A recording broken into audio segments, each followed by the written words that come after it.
wa na'udzu billahi min shururi anfusina sayyiati a'malina may yahdihillahu fala mudilla lahu wa may yudlil fala hadiya lahu asyhadu an la ilaha illallah wahdahu la syarika lahu wa asyhadu anna Muhammadan abduhu wa rasuluh. Allahumma shalli ala sayyidina wa maulana Muhammadin wa ala alihi wa ashabihi wa man tabi'ahum bi ihsanin ila yaumiddin. Qala Allah tabaraka wa ta'ala fil Qur'anil Karim, ya ayyuhalladzina amanu taqullaha haqqa tuqatih wa la tamutunna illa wa antum muslimun. Ya ayyuhan nasu taqu rabbakumul ladzi khalaqakum min nafsin wahidah wa khalaqa minha zawjaha wa bassa minhuma rijalan katsiran wa nisaa'a wattaqullaha alladzi tasaaluna bihi wal arham innallaha kana 'alaikum raqiba. Ya ayyuhalladzina amanu taqullaha wa qulu qawlan sadida yuslih lakum a'malakum wa yaghfir lakum dzunubakum wa may yuti'illaha wa rasulahu faqad faza fawzan 'azima amma ba'du. Fa inna asdaqal hadisi kalamullah wa khairal huda huda Muhammadin sallallahu alaihi wasallam, syarrul umuri muhdatsatuha fa inna kulla muhdatsatin bid'ah wa kulla bid'atin dalalah wa kulla dalalatin finnar. Ma'asyiral muslimin, sidang khutbah salatil Jumat rahimani wa rahimakumullah. Tak lupa kita bersyukur kepada Allah Subhanahu wa taala. Di hari Jumat ini kita bertemu menunaikan ibadah salat Jumat, di mana antara Jumat dengan Jumat berikutnya ialah mukaffiratun, yakni penggugur dosa kita. Ya, bagi orang yang dari rumah ia mandi kemudian berangkat dengan tenang, ya, dan duduk menanti khutbah, maka diampuni dosa-dosanya Jumat yang lalu. Maka pada Jumatan ini hendaknya kita memperbarui niat kita, memperbagus iman kita, dan menjauhi segala al-kabair wa saghair, menjauhi segala bentuk dosa besar maupun dosa kecil. Kita minta taufik kepada Allah tabaraka wa taala. Salawat dan salam kita haturkan kepada Nabi kita Muhammad sallallahu alaihi wasallam, kemudian kepada keluarga beliau, istri-istri beliau dan para sahabatnya, dan umat beliau yang senantiasa mengikuti beliau dengan baik. Jamaah rahimani wa rahimakumullah, dan saya wasiatkan untuk senantiasa bertakwa kepada Allah Subhanahu wa taala sebagai bentuk syukur kita dari nikmat-nikmat yang saya sebutkan tadi yang tidak bisa kita hitung. Kita lakukan apa saja yang menjadi perintah dan kita jauhi apa saja yang menjadi larangan dari Allah Subhanahu wa taala dan Rasulnya. Ma'asyiral muslimin, sidang khutbah salat Jumat rahimani wa rahimakumullah taala.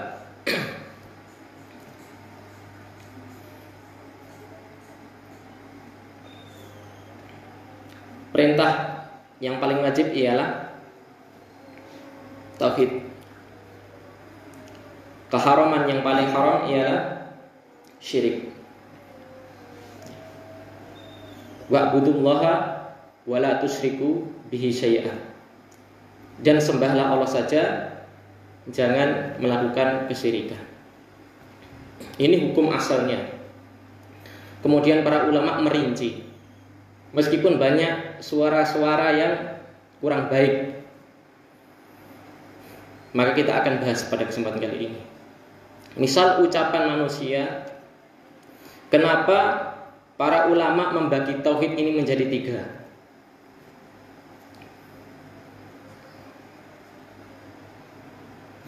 Saya ambil ke kasus lain. Mengapa dokter itu kok dibagi spesialis-spesialis? Kok tidak cuma satu gitu? Penting kan nambani wong loro sehat. Intinya itu. Kenapa dibagi-bagi? Ada dokter penyakit dalam, ada jantung, ada dokter bedah. Untuk mempermudah. Ketika seseorang penyakitnya hubungannya dengan virus atau infeksi, maka kasih antibiotik, insya Allah menyembuhkan. Kalau sakitnya patah tulang, pedot, pecah balungnya, maka dioperasi. Jangan dibalik. Pedot sikile kayak antibiotik, itu kok dino kiamat mboten mari-mari. Ya. Atau orang cuma demam 3 hari dioperasi, malah tambah sakit. Untuk mempermudah. Seperti itulah pembagian kenapa dibagi tauhid menjadi 3. Ya. Biar mudah.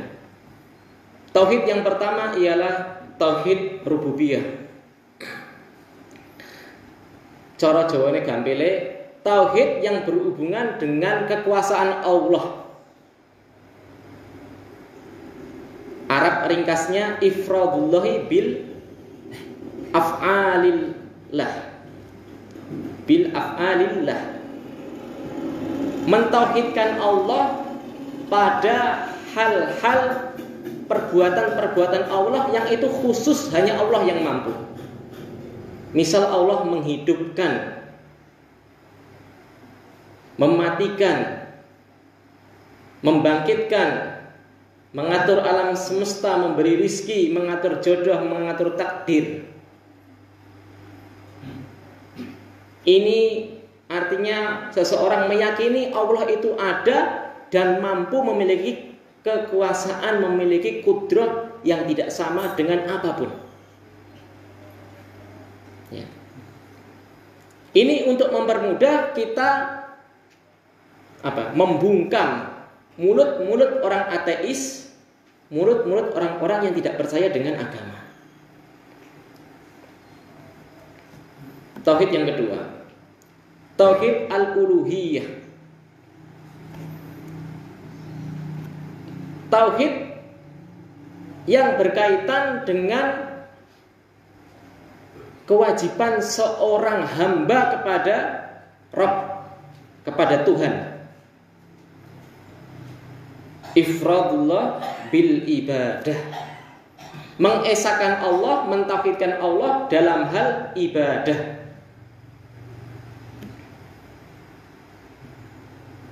Ibadah boleh diberikan kepada selain Allah? Jawabannya tidak. Ketika ibadah itu diberikan kepada selain Allah, meskipun juga masih menyembah Allah, namanya orangnya musyrik.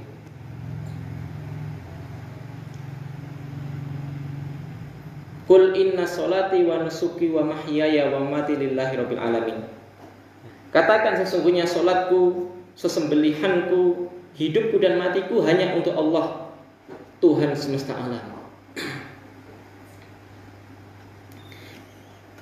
Kenapa ini disebut? Untuk membungkam orang-orang yang mempercayai adanya Allah tapi melakukan kesyirikan. Perhatikan, orang yang cuma percaya dengan tauhid rububiyah tapi tidak mengimani tauhid uluhiyah belum disebut muslim. Mohon maaf. Oh, Pak Ustadz mengkafirkan. Jawabannya iya.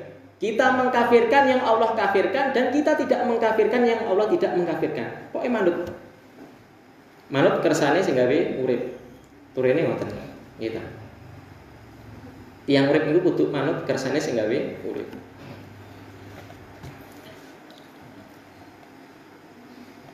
Orang-orang musyrikin Quraisy, mereka yakin Allah itu pencipta. Tidak sama dengan orang ateis. Tidak sama dengan orang-orang Yunani yang mereka menyembah, orang Romawi menyembah apa? Dewa-dewa. Paganisme. Allah berfirman, "Wala in sa'altahum man khalaqas samawati wal arda la yaquluna Allah."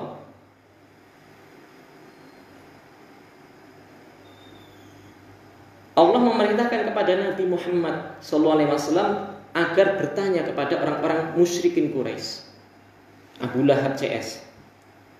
Wahai Muhammad, seandainya engkau bertanya kepada mereka, siapa yang menciptakan langit-langit dan bumi? Niscaya mereka akan menjawab Allah. Tapi demikian Nabi tetap diperintahkan untuk berjihad memerangi mereka. hatta yashhadu an la ilaha illallah wa anna Muhammadan Rasulullah. Sampai mereka mau syahadat. Apakah mereka mau syahadat? Tidak mau. Ketika mereka diperintahkan agar menyembah Allah saja, apa jawab mereka? Aja'ala al-alihata ilahan wahida. Weh Muhammad, kowe iki poyo arep ndadekne Tuhan itu cuma satu. Inna hadza la syai'un ujab.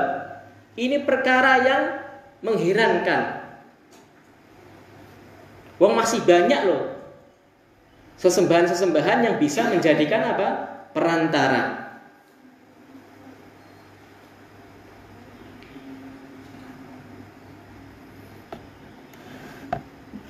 Bahkan Allah mencacati, mencela orang-orang yang menjadikan sesembahan-sesembahan selain Allah. Ketika itu disembah, diibadahi, dimintai syafaat dari makhluk-makhluk yang tidak diizinkan untuk memberikan syafaat. Contoh orang-orang yang sudah mati. Contoh benda-benda mati tidak boleh dijadikan dimintai syafaat. Kalau kita minta syafaat kepada orang yang masih hidup, hadir, qadir, ada di hadapan Anda, mampu memberikan pertolongan syafaat, maka dibolehkan para ulama. Jadi tidak menolak secara total. Allah mengkafirkan mereka. Walladzina takhadhu min dunihi awliya'a ma na'buduhum illa liyuqarribuna indallahi zulfa. Dan orang-orang yang mereka menjadikan selain Allah itu sebagai aulia, penolong, dimintai syafaat, dimintai donga. Mbah sediluk mengkas kula ajeng gadah damel niki pun kula belehne pitik manggampelaken. Mbah niki kula sakit pun puluhan tahun mboten mantun. Mang suwun keteng Gusti Allah ben mantun kepada kuburan. Kata Allah, orang-orang yang menjadikan hal-hal seperti ini, jawabannya apa? Ma na'buduhum illa liyuqarribuna indallahi zulfa. Kami ini tidak menjadikan mereka sesembahan. Kami ini tidak menyembah mereka kecuali hanya sekedar supaya mendekatkan diri kami dengan Allah, dengan sedekat-sedekatnya, dengan sedekat-dekatnya. Adapun dalil-dalil syafaat yang kita tetapkan, misal orang ya syafaat minta tolong atau mungkin menjadikan wasilah, kata lainnya dengan doa amal soleh, boleh ya. Kalau minta didoakan orang soleh, misal kisahnya orang Badui datang sholat Jumat minta didongakne Nabi ben udan. Nabi masih hidup. Pas ketika Nabi sudah dikubur, yang sekarang di dalam kompleks Masjid Nabawi, tidak boleh. Jenengan donga teng niku langsung digeret Pak polisi.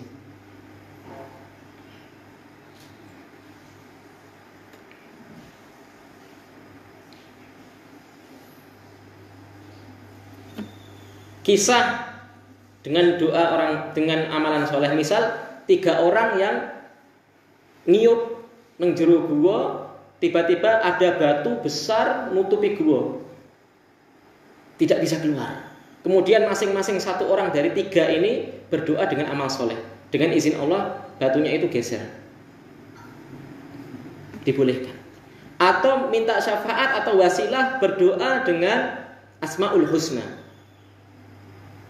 Ini juga boleh. Adapun dengan benda mati, adapun dengan orang yang sudah mati, maka ini tidak boleh. Kemudian yang terakhir ialah tauhid asma wa sifat. Tauhid asma wa sifat ialah mengesahkan Allah pada hal-hal yang berkaitan dengan nama-nama Allah yang husna, asmaul husna, dan sifat-sifat Allah yang mulia. Apa maknanya yang sempurna? Allah Maha melihat, Allah Maha mendengar. Ya. Allah itu sudah ada sejak dulu dan Allah itu tidak akan pernah mati. Tidak tidur, tidak ngantuk. Disebutkan banyak ayat.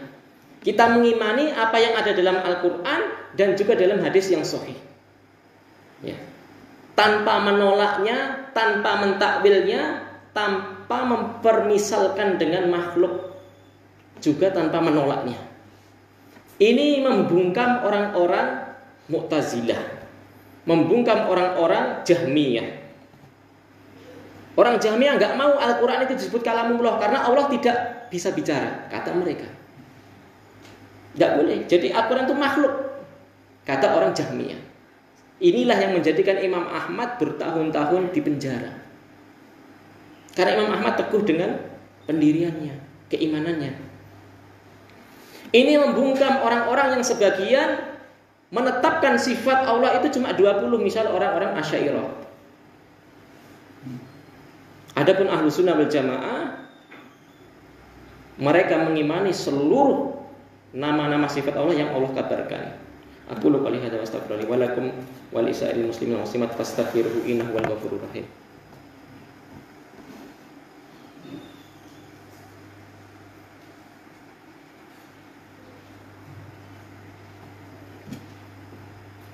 Alhamdulillah wassalatu wassalamu ala Rasulillah wa ala alihi wa sahbihi mawalah wala haula wala quwata illa billah ma ba'du. Macam-macam bentuk penyelewengan masalah akidah banyak. Baik yang kita tahu ilmunya, tapi kita sulit menghindarinya karena lemahnya iman, besarnya syahwat. Yang kedua, banyak penyelewengan masalah akidah kita tidak mampu menghindar karena apa? Kita jahil. Karena banyak syubhat. Banyak ulama yang diulamakan, orang-orang yang diulamakan, yang mereka bahkan melakukannya. Oh, kayu nyembah kuburan, gak popo, tawasulan.